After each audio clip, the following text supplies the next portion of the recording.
Hi guys, and welcome back to my channel. If you guys are new to my channel, welcome. I am the one that rants on and talks and tells you story and my experiences about life. Thank you for subscribing to my channels. To my new subscribers, I see ya, I appreciate ya. And to those who continue to follow me and continue to support, thank you, I appreciate it. And I do this for ya. So I did a poll on Instagram, and it was between my delivery stories with my kids or my do's and don'ts. What I did with my first child that I don't do with my second child. So basically learning from my mistakes and what I do differently. So with the poll, what won was the birthing story. So you guys wanted to know about my birthing story and my experience. So I'm going to try and make this as brief as possible since I do have two, but they are very similar, but not really. So let's start off with Javian. So Javian, which is my oldest, he is a year and a half. He was born on March 6th, 2017. My due date for Javian was March 7th, 2017. So he was born at 39 weeks, 6 days. So he just had one more day to be 40 weeks full term. So if you guys have checked out my video in the past, I did mention that I did have, I cannot say the word, gestational diabetes, which with Javian, I did have to take a pill to control my sugar levels because they were really high in the morning. But honestly, the reason why I think that they were so high in the morning was because I would eat very late. Like my dinner was very late. Like I think my doctor expected me to be in bed like by 9 o'clock, but that never really happened. Like I was in bed like at 1, 2, or 3 o'clock in the morning. And then I would wake up to go to work at like 7. So I didn't have enough like rest in between those for me to actually to let my levels like control themselves from what I just finished eating at night. And then with that pregnancy, like that was like my first pregnancy, so I was like looking forward to the cravings. Like, yo, I'm gonna crave everything, and whatever I crave, I'm gonna eat. Yeah, right. The first, like, I did the sugar test, I think it was like at 30 something weeks. So those, I didn't even take advantage of those weeks prior to me being diagnosed with the diabetes because I thought that I was going to be able to eat whatever I wanted to eat. Wrong. But I know for the second pregnancy that there was, if you have diabetes with your first, you most likely are going to get it with your second. So I was like, yo, I'm going to go ham for my second pregnancy because I'm most likely going to have it. I knew that I was going to be diagnosed with the diabetes. I'll be right back. My son woke up. I knew that this was going to happen one day. I had to take the pill with Javian to control my sugar levels for my morning, so I only had to take that pill once a day. Since I did have the diabetes and they didn't want him to be excessive of weight, I was induced. And let me tell you that was the best thing, the best news that I got my whole pregnancy. Well, besides me having a healthy baby and his genetics test like coming back positive, but I wanted to be induced. Like there's so many people that are like, I don't want to be induced. I never wanted that to happen to me. Blah blah blah blah blah. I was ecstatic that I was gonna be induced. Why? Because I was shitting bricks, thinking that my water is gonna break at any moment and that I was gonna be alone and that I didn't know what was going to happen. I was going to be in a panic and that I was going to have to experience the contractions. And then I was thinking about, oh, I'm going to go to the hospital and they're going to be like, no, you're not dilated enough. You have to go back home. And I was going to have to suffer through those contractions until I was dilated enough. And then what if I gave birth at home? And I was by my, like, these were the thoughts that were going on in my head for both pregnancy, especially for my second pregnancy, because I was by myself at home with Javian the whole time. Like, it was just me and him all day. So when I found out that I was pregnant with Sebastian, I was shitting bricks thinking about me going into labor sooner than my due date, and or going into labor, my water breaking, and I'm with this kid at home, and it was just bad. Like, that's what I was thinking about. But with Sebastian's pregnancy, I was also being induced because I did have diabetes. I had to inject insulin because they discontinued the pills. The things that can happen just a year apart. Like, they discontinued the pills. Like, how you just discontinue the pill? Like, that was the best thing ever. No, now I had to, I had to stab myself with the pen. It was so annoying. So with Javian, I was ecstatic to be into. So that morning, it was me, my mom, and my grandma, and my boyfriend that were going to be in the delivery room. I was allowed to have 3 people in the delivery room. I think we walked, because we live at distance from the hospital. And we walked to the hospital, and I was really nervous. Like, the night before, Javian was having a party with, like, my organs inside, like, saying he had a farewell party, because that little kid was moving. Like, he knew he was going to be evicted. I can't believe I still remember this. But yeah, like, I was very nervous. I was excited to meet, like, the miracle that I've always wanted. I'm about to cry. I don't want to cry. Okay. I was excited to meet, like, the baby that I so wished, prayed, and longed for. Like, my nerves were a little all over the place because my mom, like, from the beginning, like, she said that my great-grandma used to say that, in Spanish, que una mujer cuando está embarazada está entre vida y muerte. So that was something that stuck with me because anything can happen. Like, I've heard a lot of stories about women that go in and just the baby comes out, or women that go in and they come out with no baby. One of the things that I was most fearful of was stillborn. So I was always, like, moving Javian in my belly, like, hitting my belly to make sure that he was moving around. Like, people say that pregnancy is such a beautiful thing, but it is the most worrisome thing ever.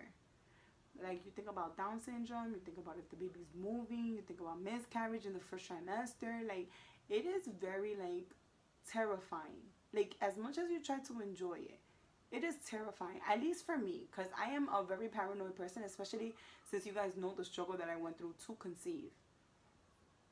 So that morning, it was like 6 a.m. I had to be there at 7.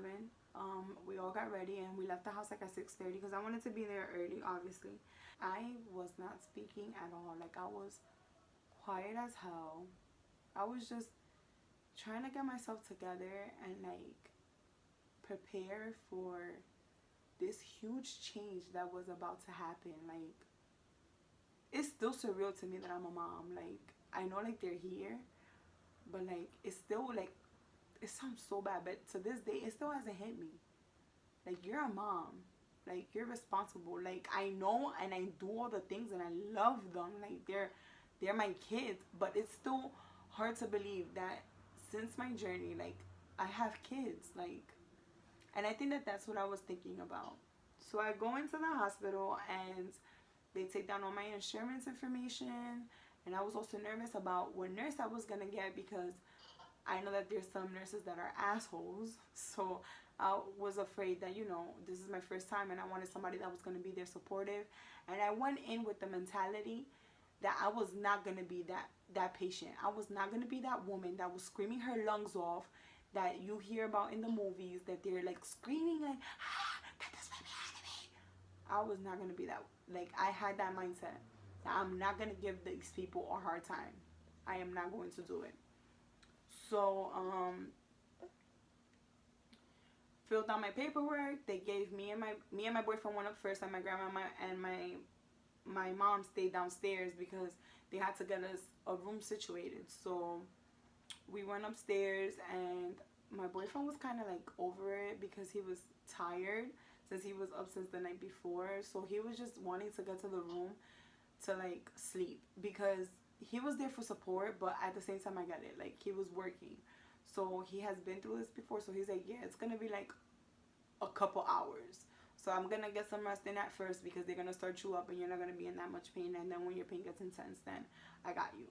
And that's exactly what it was. And luckily, you know, I had my grandma and my mom, and they were, like, my support. But we go in the room. They tell me to change.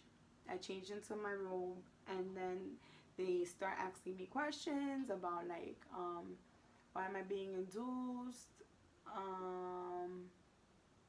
I can't really remember all the questions. So they asked the questions, and then they were like, okay, we're gonna begin.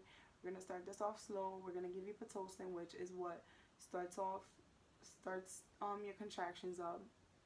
And they were like, how many centimeters are you dilated? Do you know? And I was like, well, when I went to check last week, I was 2 centimeters dilated.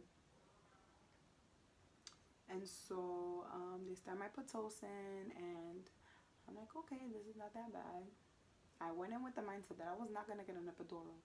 I was gonna hold off on the epidural, and I was gonna take these pains because my mom did it, and my mom always talked about how you could do it, you could do it, you could do it. So I was like, I'm gonna do it, and I'm gonna do it without an epidural. My doctor was like, do the epidural because you are being induced, so you are forcing your body to do something that it is not ready to do. And I was like, no, I don't want the epidural. So I didn't get the epidural, and we continued to intense the pitocin, and they continued. And my method for dealing with my contractions was, ooh, ooh, ooh. I wish I had a video.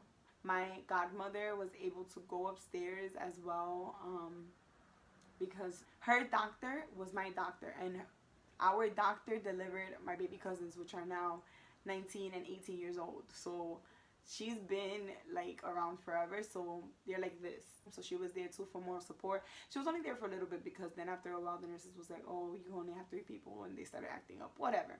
My nurse was awesome, by the way. I love her. Her name was Joan. She was awesome. Like, I literally love her. Like, she was so supportive. She was like, I'm here for you. Don't worry, whatever you need. Don't worry about it. If you need to scream, it's okay. Like, this is what I'm here for. She was amazing. So, it was very good. Like, the contractions was okay. Like, it was getting very tense. And I was breathing and breathing and breathing. So, let's say 3 hours into it, I went from 2 to 4. 3 hours. I went from 2 to 4. Then she came back 2 hours later, so we're at 5 hours, and I only went up to 5. I was like, are you freaking kidding me? We're 5 hours in, I have no epidural, and I'm still like, nothing? Okay. So she was like, I'll come check on you later. She came back 2 hours later, and I was still almost 5, almost 6. I was so upset, because the pain was getting very intense. Like, it was intense, and we were already like, I want to say like 9-ish hours in. 9-ish hours in, yeah. That's how long we were into it. And they were like, you can't do nothing till you're at 10. So she came in and she said, I told you get the epidural. You get the epidural, we're going to get this up and running. And I was like, I do not want to get this epidural. So in 9 hours, I went from 2 to 5. I only opened up 3 centimeters. And these contractions were intense. Intense. And I was like, I do not want to get the epidural. She was like, get the epidural if you want me to deliver this kid for you. She wasn't like peer pressuring me, but she was just telling me, like, if you get the epidural, it's going to move it along. Because we're forcing something to happen that's not ready to happen. This kid does not want to be evicted, basically. What she was telling me. Yes, guys, he's breathing. Don't worry. He's just covering his face because of the light. So, at some point, like, the contractions got so intense that I was like, fine, whatever. Do the epidural. So we did the epidural. Everybody had to get out. So it was just me and my mom. They asked if my boyfriend wanted to be there, but he was still sleeping. So at this point, I was like, no, I just want my mom. So we're at 10 hours when I asked for the epidural. I get the epidural, and everything just, like, numbs. Like, I'm at ease. Like, I'm able to take everything. I wanted to do it naturally to the fullest, but, like, I did it naturally. Like, when I say naturally, I did it naturally because, in the sense, I did it vaginal. Like, that's natural labor to me. Did I do it without pen medication? No, I couldn't because it wasn't speeding it along. And I was very scared to hear the word C-section because I did not want that. That was not an option for me. Like, people were like, oh, you know, your birthing plan can go either way. But a C-section was not an option for me. Like, that was not going to happen. So, I was like, let's do the epidural. We did the epidural. We're at 10 hours, guys. Guys, she came back 2 hours later. I was at almost 9. So she was like, oh, we're getting there. We're getting there. And I'm feeling the want to take a huge poop. When she left, and then she was coming back again, like, to check me in an hour. Like, at 13 and a half hours, she was coming back to check me. I felt like I had to take the biggest poop of my life. Like, I was like, I am going to poop on myself. But I wasn't, because me and my boyfriend did a bet. And he was like, you're going to poop on yourself. And I was like, I am not pooping on myself. So the night before, I forgot to mention this. The night before I went in to get induced, I had White Castle. Because I know White Castle was going to send me to the bathroom. So I cleaned my system with White Castle. In the morning, I didn't eat nothing because I did not want to poop on myself. So we had a bet. But I felt like I had to take a poop. So I'm there and I'm like, yo, I got to poop. His head is out. That's what I kept saying. I was like, his head is right there. His head is right there. They were like, no, that's just you feeling it. Like, you know, it's not there yet. Like, she just checked you. You're 9. We need you at 10. And I was like, yo, bro, his head is out. I feel it. I got to take a poop. She comes in and she's like, yeah, I heard you have to take a poop. So she comes in and she's like, oh, his head is there. Yo, they start putting on the thing, the scrubs. They're like, okay, are you ready to start pushing? And I was like, yeah, I'm ready to start pushing. She was like, okay, when you feel a contraction, push. So I'm there. Like, it's not the real thing yet because not everybody's like at their positions, but she was there, like, you know, getting herself together. And I was pushing. She was like, ready, go, push.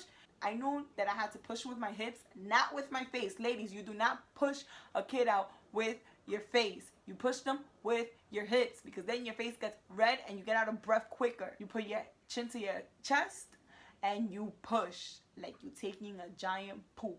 That's exactly what I did. And I was pushing that little sucker out whose head was already halfway out. So I spent 2.5 minutes pushing with Javian. And she was like, at one point, she was like, push, okay, I need you to do a push when you feel contraction. And we're here just waiting for the contraction. I think that took up a minute of my time because I was like, it's not coming. Like, there's no contraction coming. She's like, it's gonna come. And I'm over here just waiting for a contraction. I'm like, okay, I have a contraction. She's like, push. So I'm push. And then this is the part where I hate, where they're like, wait, don't push. I'm like, what the fuck you mean don't push? I was like, guys, I have my birthing video. I'm gonna put it in here so you guys could see. And my neck was very dark when I was pregnant with Javian, and it wasn't because I was dirty. It was just one of those symptoms that came with being pregnant. And my lips are so dry, so excuse the crustiness. But I'm gonna put the video up. Harder, good. Keep it there. Keep it there. Keep it there. Keep it there. Keep it there. Ay, ay, ay, ay. Uy. When you can't do anymore, then take Suelta. that nice big breath and do it again. Ready? Casi, casi, casi, casi. Push. Oh, you're doing so well. Look at your head. Come on, Javian. Respira. Okay, and one more. Come on, Javian. Nice and steady. Pa' abajo, mira para abajo, mami. Come on. Ahí. Yeah. Ahí. Ya casi, casi, ya. Breathe in. Al pasito, al pasito. Al paso. Stop. Now stop pushing. Stop, stop. Okay. Let him just Ya. sit here a little bit. Push a Déjalo. teeny bit. A little teeny. Give me a little teeny. You can take it. Come on. Push. I got it. You need to hold Okay, on. now stop. Ya, All ya. right, again. Nice and slowly. Ya, And watch ya. him coming. Au. Okay, no push, no push, no push. No push, no push. Ay, coño, pero yo soy un hombrote. His face. Look at this face. All right, sweetheart. Give me a little steady push. Just a little one. A little, ahí, ahí. Nice Ay, and steady. coño. All right, nice and easy. One more. She's trying to like scream. Okay, push a little more. Ay, ay, ay. Ay, ay, ay. Push, honey. Push a little Push, bit. push. Mira para abajo, ahí. Go ahead. Good. Empuja. Easy. All right, here he comes. Hi, Javian. Hi, Javian. Ya. Thank you for the arm. Yeah. Come, Javian. 52. Bigger than we thought. What is it? 952. Oh, you're all slimy. Baby boy. Baby boy, amen. Hi, Wow. Wow. Can I see him, Dr. Isinger? Oh, my baby, mama. By the way, I didn't mention this. They asked me if I wanted a mirror to see myself pushing JVN out, and I said, hell yeah. That was my motivation to get this kid out of me. I literally saw myself birthing my kid. I had a mirror right in between my legs. I saw myself birthing my kid, which was awesome. Like, I love giving birth. I literally love giving birth. It was so good. Boom. So I give birth to JVN. Like, I gave birth to him, and when I heard him cry, I was like, holy shit. That's my kid. Like, I'm trying not to cry. Like, this was the kid that I, like, prayed for so long, and I finally, like, when they threw him on my chest, no one else mattered. Like,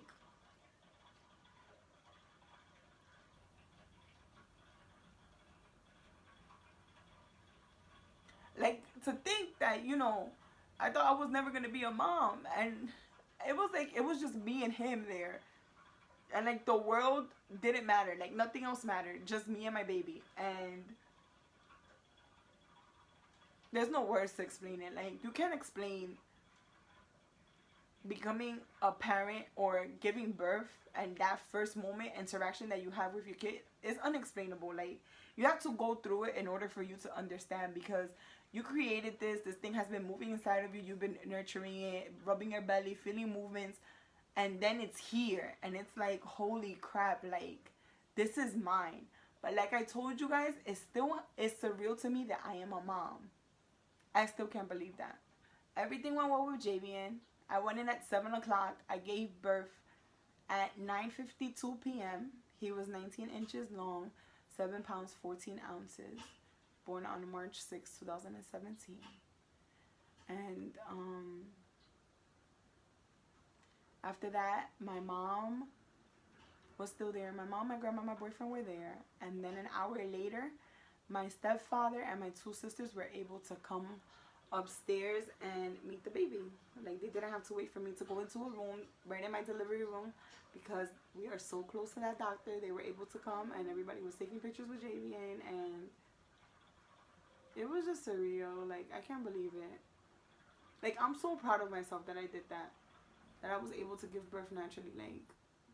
Like I said, naturally to me means vaginal. So I was able to do a vaginal delivery. I'm very proud of myself, and I'm proud that everything went well and there was no complications, and I had a very healthy baby boy, and he was a baby cry. And he continued to be a baby cry for the first 3, 4, 5 months. Oh my God, he was such a baby cry.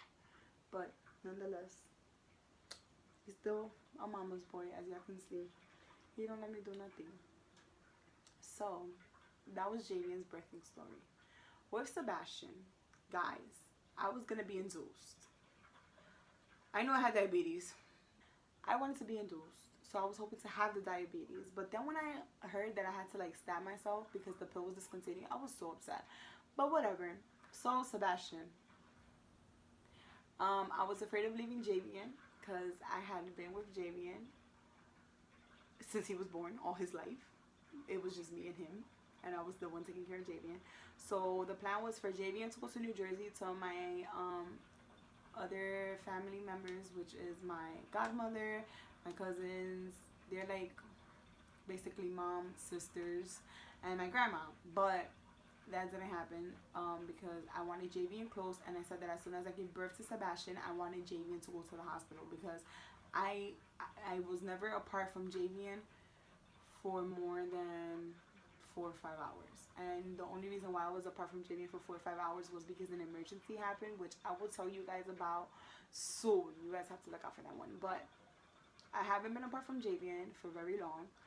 And so my baby sister decided that she was gonna stay home from school, and she was gonna stay with him because my other sister worked, and my grandma was supposed to be in the delivery room, but she was like, no, I don't want to be there. Like, I already experienced it with you. Like, you were good, but I just don't want to be there. So for Sebastian's birth, it was my mom and my boyfriend. It was just those two people. But my mom didn't go with us to the hospital.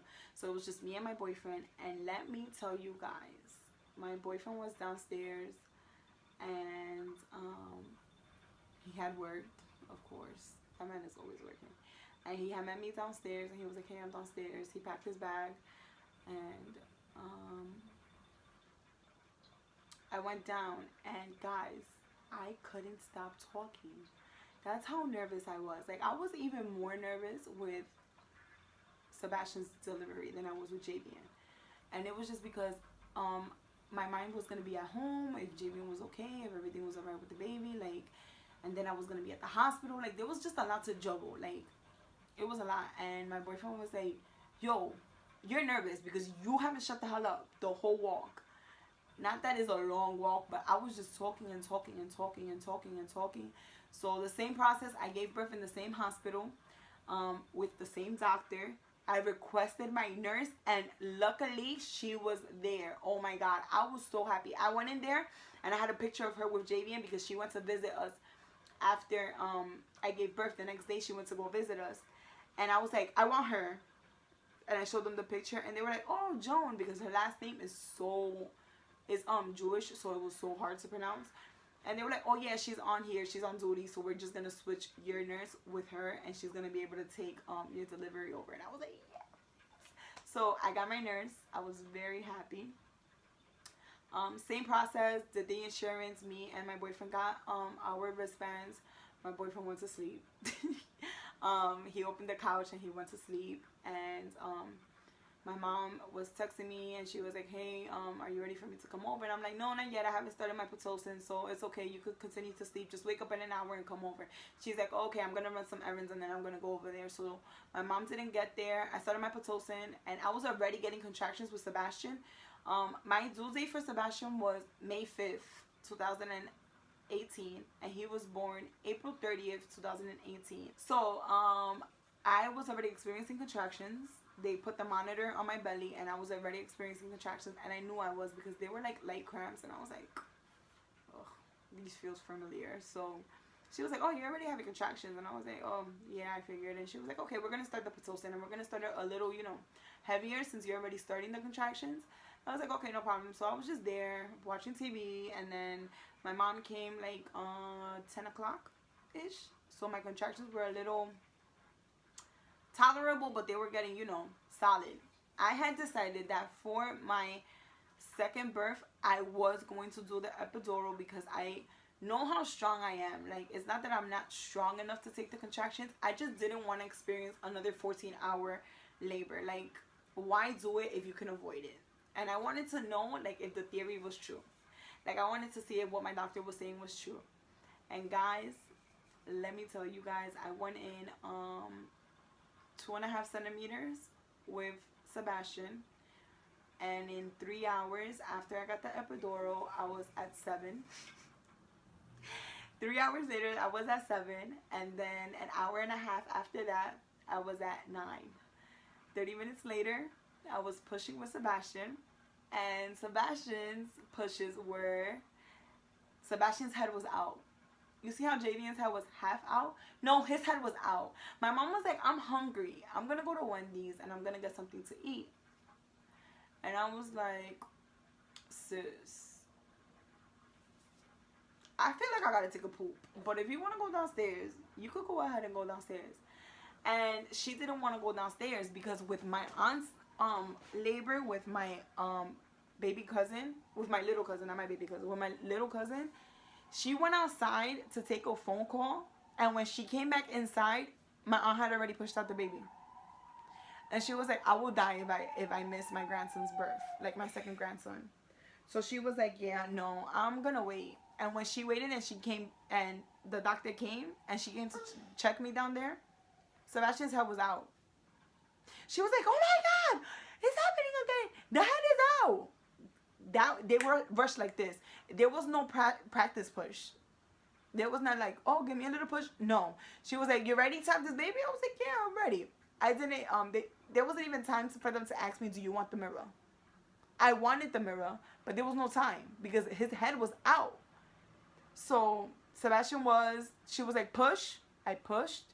She said, push again. I pushed again. She was like, stop. She went like this. She was like, give me a little push. I gave her a little push. He was out. Guys, the easiest labor was Sebastian. 5 hours, 2.5 pushes, out.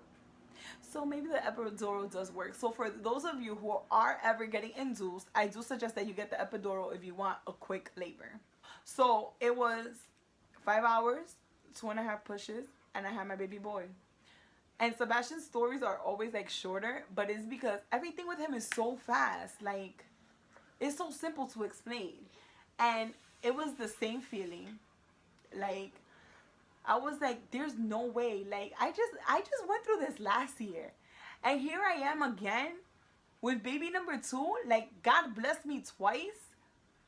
When I felt his warmth and I had this kid on me, I was like, I'm blessed. Like, I'm not gonna cry. I was like, I'm blessed. There's no explanation for this. Like, just that I love my kids. Like, I love them. Like, it's hard for me to already know that I'm a mom to 1, but to be a mom to 2 in a year, like, that's crazy. It was just crazy. Totally worth it. Very crazy. Like I said, there's no way for me to explain it. Like, there are no words to explain how it is to give birth. Like, what you feel, only you and your baby will feel. Only you will feel. Like, not even the dad. Like, the dad won't feel that. Like, my man was there. He was my support, holding my leg, telling me, you got this. It was awesome. Like, it's awesome. You just have to go through it in order to experience it. Me personally, I don't know how it is, like, to have a C-section, because I obviously have never gotten a C-section. But I don't know if it's the same connection, because you're numb. From what I've heard, you're numb, and they have like a sheet, and like you can't see like anything that they're doing. So all you do is like you're blindsided, because all you can hear is your baby crying, and then like they bring your baby to your face and you like see them. Like, from what these are the stories that I've heard. But you're not able to carry your baby because all of your are like, so they have to like fix that. But when you give birth vaginally, everything is just boom, here's your baby. Everything is just there for you. The thing that was different with Sebastian's labor was that I had my baby, they put him on my chest, and I started breastfeeding him. Of course, just like I did with Javian right away. My boyfriend was literally like this. Mind you, 4 births he's been at, 4, right? And my boyfriend was like this. Why? Because as soon as I gave birth, we weren't going to have no little slip-up surprises anymore. Your girl was going to get her 10-year warranty on not having any kids. As soon as I gave birth, I discussed this with my doctor prior to me giving birth, and I said I want the IUD. And I got my 10-year IUD. Slipped right in. Right then and there, right after I gave birth, they took out the placenta. When she took out the placenta, she's like, we're going to put the IUD in. She put the IUD in. It was actually her resident that did it, and I didn't want a resident touching me because it's a resident, like they don't have the experience. But she was like, she's not gonna do anything stupid because I'm gonna be right next to her, so like she couldn't, like, you know, I just didn't want her to do my birth. The resident, I didn't want the resident to do my birth. My doctor did my birth, and she's like, do you mind her doing your IUD? I was like, as long as she's gonna put it correctly and I'm not gonna get pregnant next year again, I have no problem. So she did it. My doctor checked it. They took a sonogram machine, and my boyfriend was literally like this the whole time. He was like, yo, they're putting something inside you and you just gave birth. And I was like, yeah, we're going to make sure we don't got another one of these next year, because it ain't going to happen. They put that in, and boom. I have been protected ever since, guys. 10 years, I could take it out whenever I want, whenever I'm ready to have another baby. Which I want a baby so bad. But no, not happening. So yeah, that's my birthing story on both my kids. I'm trying to see if I missed like any details on anything. I don't have a video for Sebastian's birth, but I do have like a little clip, but then my mom got yelled at because they realized that she was recording. And with Javian's birth, they thought that my mom was FaceTiming my aunt, so they allowed her to do it. Please write in the comments. I want to know your birthing stories because, like I said, all I know is vaginal birth because that's all I had. I want to know about C-sections. I want to know if anybody else has been induced. What has been your experience being induced? Like, did you guys feel the same way that I felt? Like, I explained, like, there's no words to explain, like, giving birth. Like, I want to hear it all. Please like the video. Make sure you guys subscribe. And don't forget to check back for some new videos. And thank you for coming back to my channel. See you later. Bye. I just love my kids. I just want you guys to know that. And my kid is just farting on me right now while he's knocked out.